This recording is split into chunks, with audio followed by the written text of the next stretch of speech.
Testimonio espiritual. Hemos recibido, entre tanto, al doctor Blume, que es un experto en derecho constitucional, tanto desde el punto de vista teórico como desde el punto de vista práctico, porque ha sido miembro del Tribunal Constitucional y presidente de este tribunal, razón por la cual ha tenido que tomar decisiones y dirimir.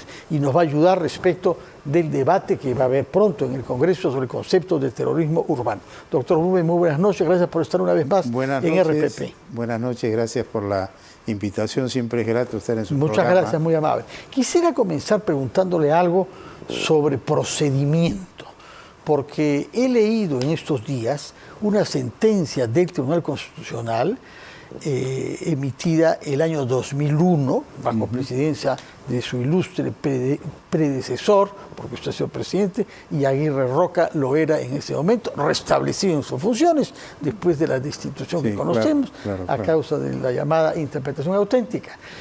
Y se trata de una sentencia que tiene que ver con una demanda de inconstitucionalidad frente a una ley que ampliaba el concepto de terrorismo ya en el año 2001. Y fue la Defensoría del Pueblo de la época, en la época dirigida por el doctor Jorge Santisteban, que presentó una demanda de inconstitucionalidad que la tengo ante mis ojos. Leo algunos pasajes centrales. No todos los ilícitos penales cometidos por agrupaciones organizadas y armadas constituyen terrorismo. En efecto, el elemento que ha de caracterizar este tipo de ilícito es la finalidad política o ideológica de la agrupación organizada. En consecuencia, si ésta no tiene como objetivo esa finalidad política, el ilícito no constituye terrorismo, sino un ilícito común distinto. Eso está dicho en una sentencia del año 2001. ¿Cuánto compromete al debate actual que hay una sentencia sobre un tema similar? Se había presentado una ley en donde se ampliaban el concepto de terrorismo para organizaciones criminales, como es el caso también ahora, en un contexto de mucho mayor gravedad y mucho mayor presión. Pero yo sé que los juristas están acostumbrados a distanciarse de la presión y a razonar en términos de la ley. Exactamente. Bueno, lo que hay es varios proyectos, pero que concluyen en un proyecto del Poder Ejecutivo y un proyecto consolidado de los varios que habían, que justamente está ahora en el Pleno y se va a ver. Bueno, en efecto, ya el Tribunal Constitucional sentó una línea interpretativa, y no hay que olvidar que el Tribunal Constitucional es el supremo intérprete de la Constitución, es decir, el que va determinando el contenido real y definitivo que le da tanto a las disposiciones constitucionales como a las disposiciones de otro nivel normativo como pueden ser las leyes. Entonces, esta sentencia que usted ha mencionado crea pues un problema para el Congreso que va a tener que superar, porque el tribunal, en su calidad de supremo intérprete de la Constitución, está diciendo el terrorismo implica un móvil político. Destruir el Estado democrático. Claro, un móvil político que es ir contra el sistema y destruir el Estado constitucional. Y acá tenemos una figura en cuya virtud se está involucrando dentro del concepto de terrorismo acciones delictivas comunes, pero que están adquiriendo una dimensión mayor porque se están haciendo a nivel de grandes bandas y en forma generalizada en algunos sectores. Entonces creo que es un debate bastante importante. Yo le pediría al Congreso de la República que reflexione muy bien, porque me acuerdo de una frase del maestro Juan García Murúa, que fue un ilustre no sé si lo recuerdo, un ilustre penalista que llegó a ser presidente de la Corte Superior del Callao y que murió lamentablemente en un accidente automovilístico. Él fue mi profesor de Derecho Penal y decía: legislación draconiana, jurisprudencia agua de rosas. Es decir, él decía, no se trata de penalizar, sino se trata legislación draconiana, jurisprudencia agua de rosas. No se trata de penalizar, sino de que los jueces actúen con justicia en cada caso, aplicando dos principios constitucionales que están en el artículo 200, que es el que trata de los procesos constitucionales, en el último párrafo, que es el de razonabilidad y el de proporcionalidad. Entonces, cuando hablamos de el combate contra la delincuencia, y pensamos que esto se va a solucionar porque aumentamos las penas y con eso los delincuentes se van a asustar, se van a cohibir y no van a delinquir, yo creo que históricamente está demostrado que eso no funciona. Hay países donde hay pena de muerte, como Estados Unidos, exactamente, en donde hay criminales que hacen tiroteos masivos. Exactamente. Y siguen haciendo, pese a que hay pena de muerte, ¿no? Mire, y nosotros, me refiero a José Luis Ardón de Taboada y quien habla, hicimos en un caso, en el mes de febrero del año 21, un voto singular en un caso en donde se había condenado a un joven que robó dos celulares a dos jóvenes y le sacó un arma blanca, pero no los agredió, a 10 años de prisión porque habían llegado a un arreglo. Y ahí nosotros consideramos que había que ver el tema de razonabilidad y proporcionalidad e hicimos un voto en donde consignamos un cuadro comparativo de cómo había ido el aumento de las penas específicamente en el delito de robo agravado. Y del texto original, que establecía una pena mínima de 3 años y máxima de 8, habíamos terminado al año 2013, que era la última norma que vimos en ese momento, a un mínimo de 12 y a un máximo de 20. Con este criterio, a mayor pena, menos delincuencia. Y sin embargo, lo que hemos visto en adelante es que no interesa la pena. Lo que interesa es una acción de las fuerzas encargadas de contrarrestar estos fenómenos, sobre todo que aplique la inteligencia para que pueda infiltrarse en estas organizaciones y desactivarlas, unido a una campaña de concientización de que la población tiene que colaborar con la autoridad para detectar estos sujetos, detenerlos y procesarlos. Entonces, no necesariamente a mayor penalidad hay mayor eficiencia. Y corremos el riesgo de que muchas veces en hechos delictuosos, en donde el denominado sujeto activo del delito, que es el que perpetra el hecho delictivo, puede de repente ser un sujeto que es readaptable socialmente, pero si a esa persona, por un robo simple, la mandamos pues 12, 15, 20 años a la cárcel, hemos destruido totalmente esa posibilidad de recuperación. No hay que olvidar que la esencia de la pena es la readaptación social del condenado.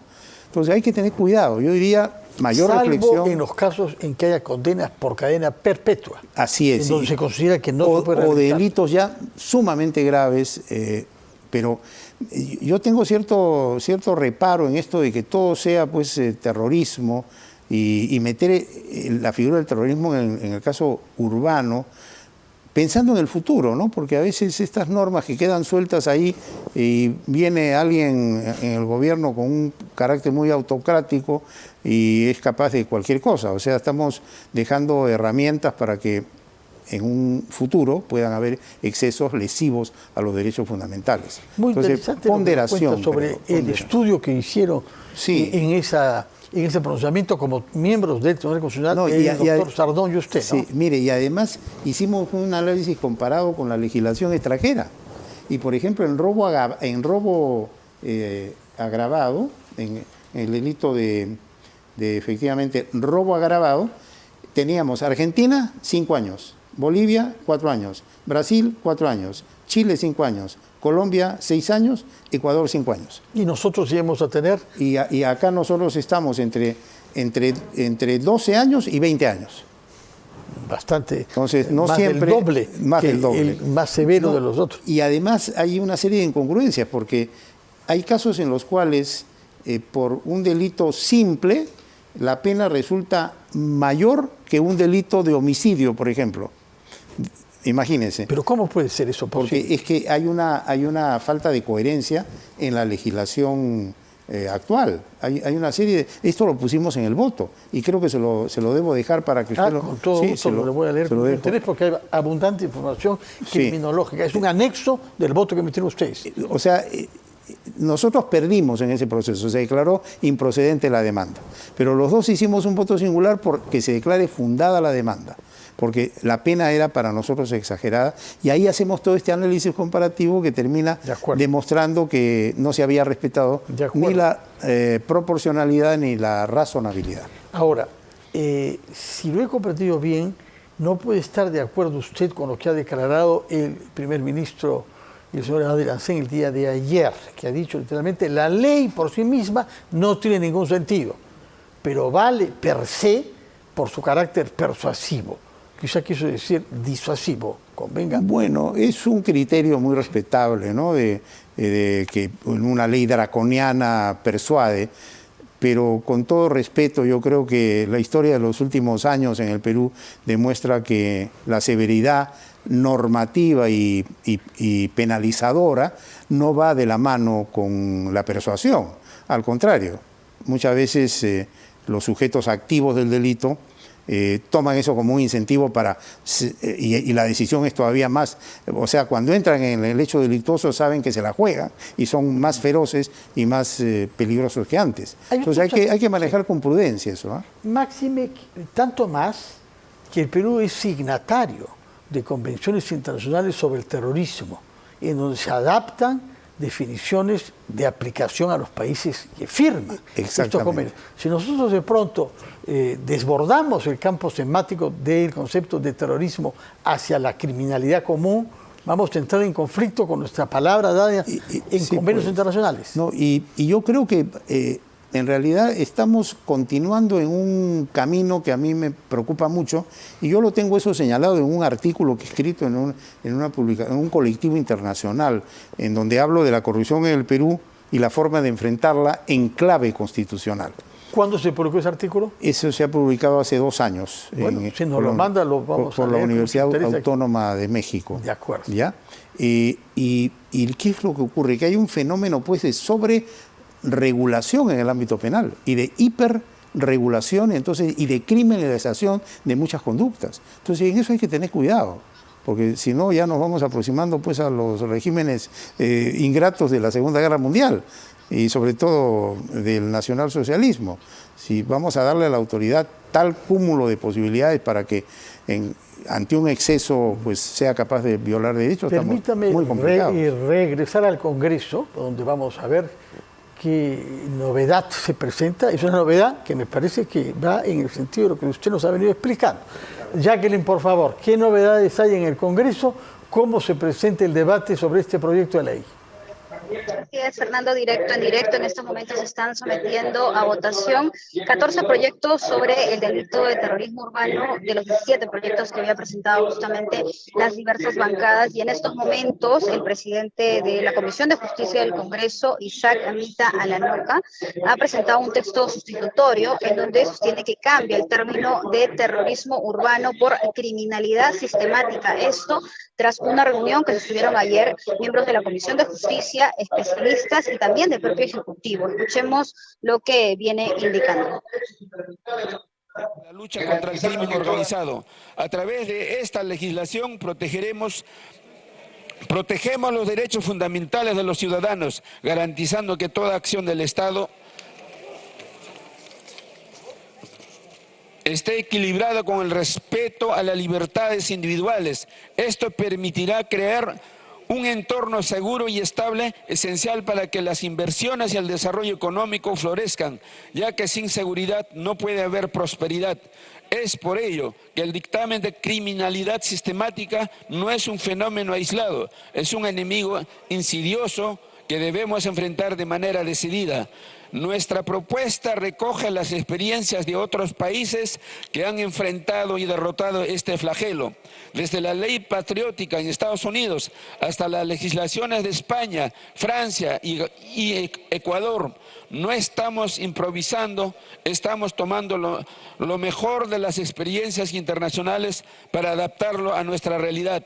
Por estas consideraciones, señor presidente, solicitamos se ponga a debate de la representación nacional el texto sustitutorio que...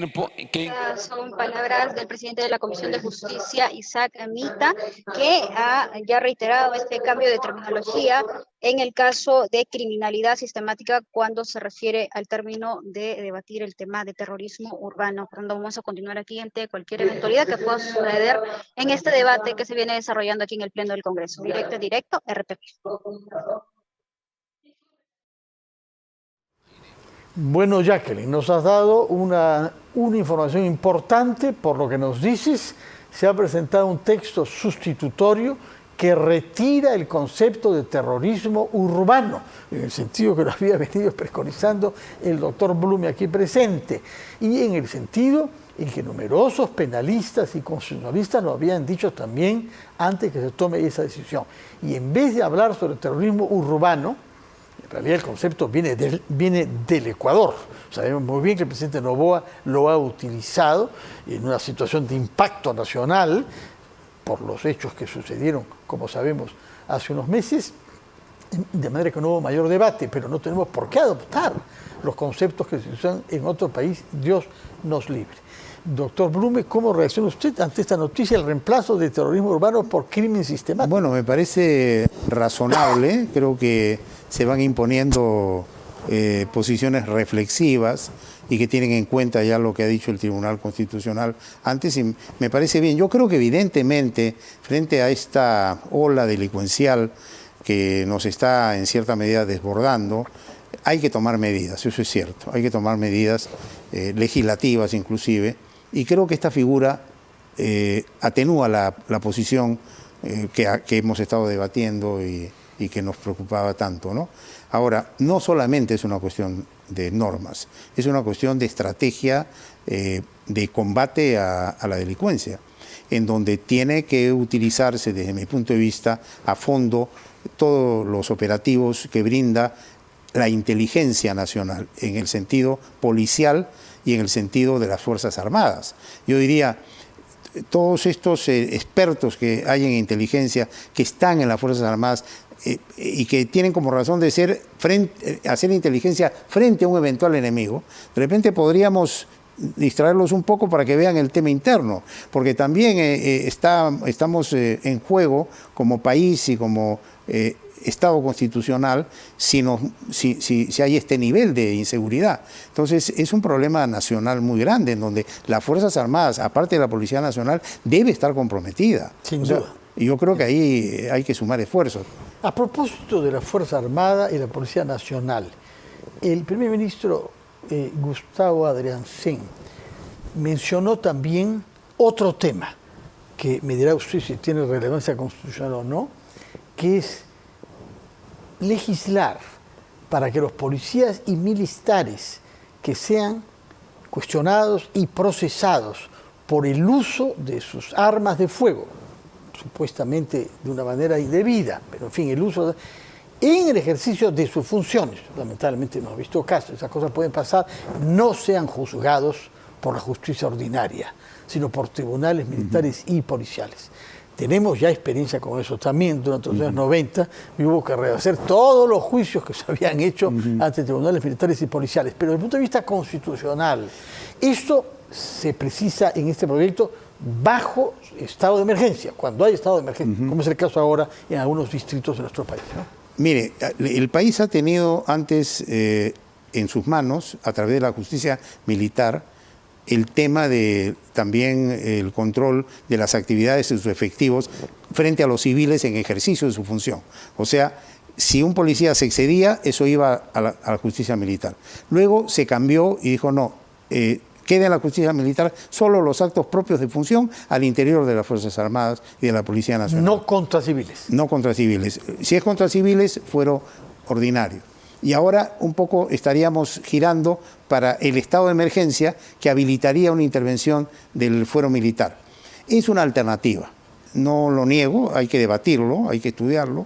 Es un problema en el sentido de que ya hay una línea interpretativa del propio tribunal sobre los ámbitos de acción de la justicia militar. Pero nada es definitivo, pues, ¿no? Y un país se tiene que defender. O sea, si hay una campaña contra la Policía Nacional, si los jueces y fiscales son muy concesivos frente al delincuente y muy, digamos, severos frente a la policía. Y esto crea en la policía una situación y una sensación de falta de apoyo que los cohíbe a combatir adecuadamente a la delincuencia. Creo que habría una justificación para morigerar un poco esa posición y en casos excepcionales poder habilitar la intervención de la justicia militar. El argumento es empírico, es qué cosa conviene o no, claro, desde el punto de vista de su efecto y de su consecuencia. Claro. Pero desde el punto de vista constitucional, ¿no ve usted obstáculo?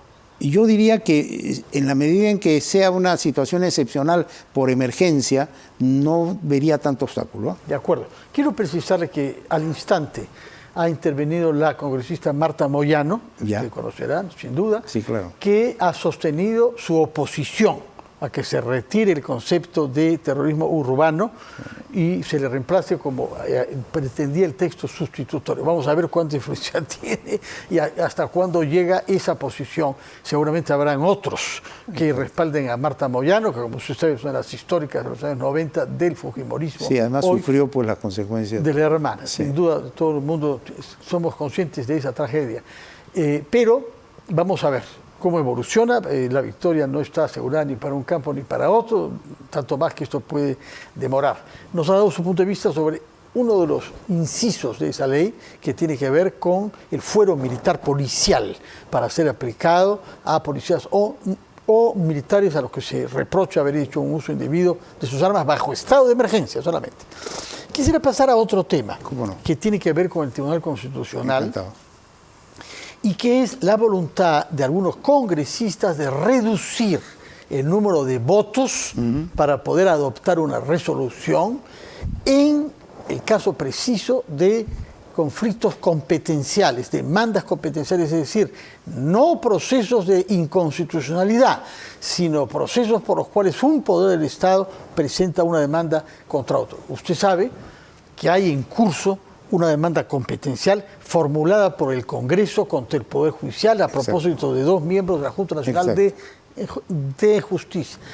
A mí me choca, no sé si usted comparta o no, que el Congreso, que es parte de un proceso judicial en curso, judicial constitucional, quiera modificar los términos en que ese proceso debe ser resuelto.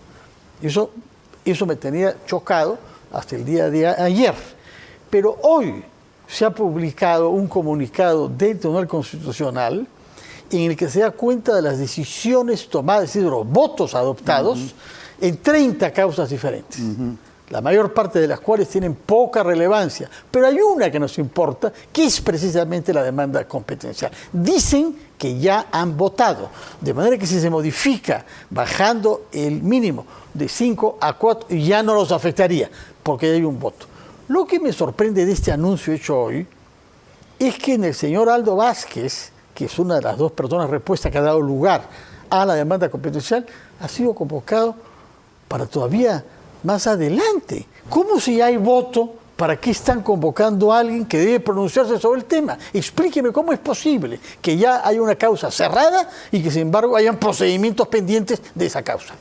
Bueno, lo primero que hay que decir respecto al número de votos, para después entrar al caso específico, que antes del nuevo Código Procesal Constitucional, para hacer resolución en el proceso competencial, se requerían 4 votos. Y luego se aumentó a 5. ¿Por qué?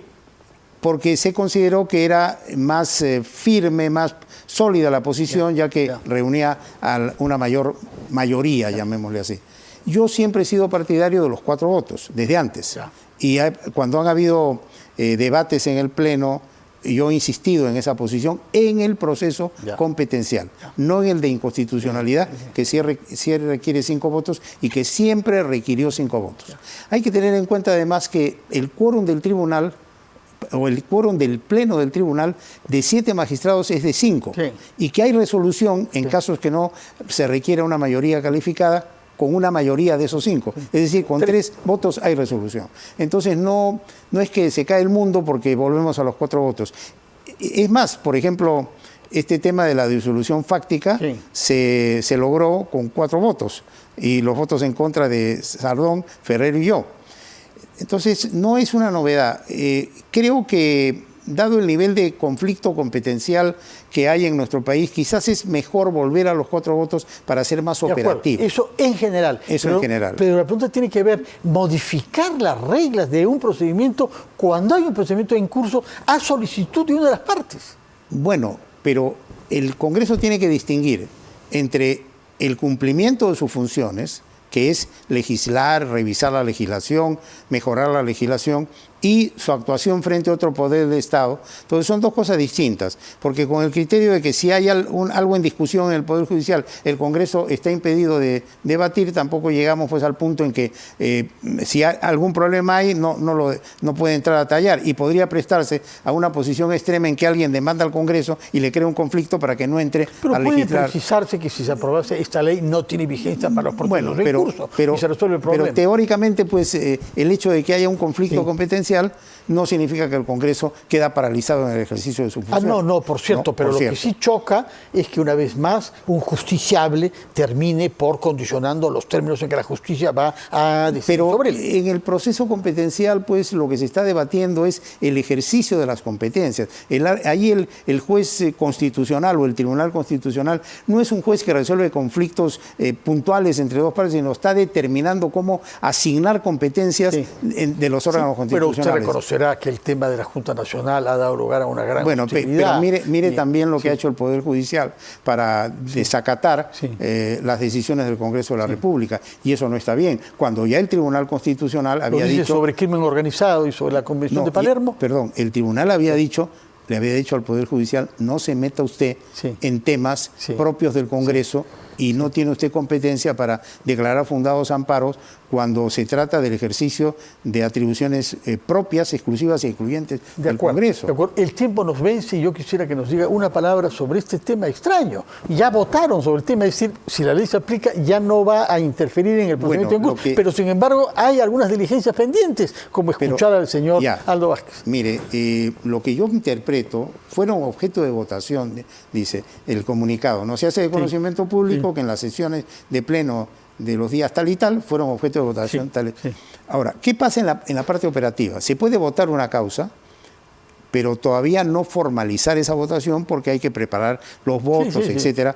Y puede en el camino, aunque es raro, surgir una situación en cuya virtud un tercero que se apersona y que al tribunal le da mérito para escucharlo, suspende esa votación para escucharlo y luego votar. No es corriente eso, ¿no? Pero no dejo de admitir que eso podría ocurrir. De acuerdo. Muy bien, muchísimas gracias, doctor Blume. Lamentablemente no podemos prolongar nuestra conversación. Tenemos un tema pendiente muy importante, muy alejado, felizmente, en fin, hay que combinar, que es la presentación del informe de las Naciones Unidas sobre el desarrollo humano en el mundo, y entre ellos nuestro país, con datos sobre nuestro país, pero en general sobre la situación del desarrollo humano a nivel mundial. Lo vamos a hacer con el señor Iván La Negra, responsable del seguimiento de este informe acá en el programa de las Naciones Unidas para el Desarrollo, precisamente. Muchas gracias. Doctor Blume, buenas noches por estar acá y que tenga usted una noche feliz. Igualmente. Y que nos vemos pronto.